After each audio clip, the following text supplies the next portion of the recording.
Alright guys, this is my review on the Wiha torch.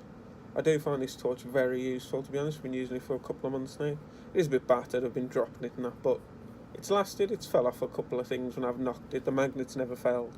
I've got a magnet in the tail cap, by the way.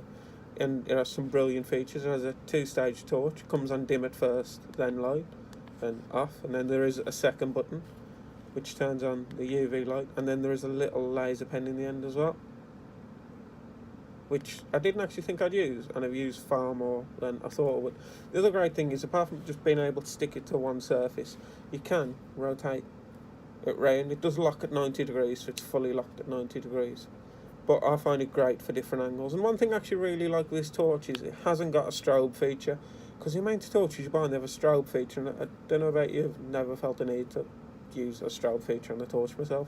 But it is brilliant. There's 3 other torches here that I just wanted to go through, because some people do think £50 for a torch is quite a lot. So I did buy 3 other torches from eBay. I think the dearest was £12 and then £10. I think this one was about a fiver, but bought this one. Yep, pretty much same feature. You can twist it, but you can. I took it apart. It's a crappy little plastic mechanism in it that won't last long. The other thing is, when I did, it isn't even made particularly well because it wobbles about like mad. But when I did buy this, I actually had to take it apart. I took this rubber cap off, filled it with contact cleaner because it wouldn't work, then cleaned it up a bit inside, still wouldn't work.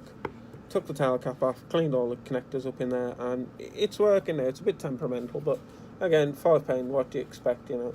Does 2-stage brightness, red light, then again the stupid strobe light, which I still don't see the point of. But to be honest, it's junk. I wouldn't buy it again. This one I find terrible. It has got a stupid zoom feature, but I'm not hunting, I'm a worksman, I don't need a stupid zoom feature.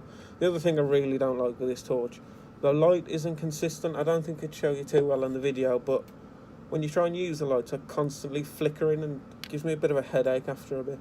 Again, that was like £10, so what do you expect really?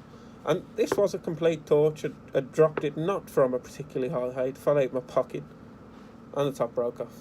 The only good thing is there's still a light bar on it, which isn't too bad. Again, you do get a bit of flicker, which you find with these Chinese torches, just constant. I swear, to be honest, that's the difference in the £50. I've dropped it, I've knocked it, I've kicked it. And one other thing that this torch does, which far better than all these, is battery life. It'll beat them every day on battery life. But again, paying £50 for a reason, and I couldn't fault it at all, to be honest. I've really liked the torch. Brilliant product, and thanks again, guys, for giving it me.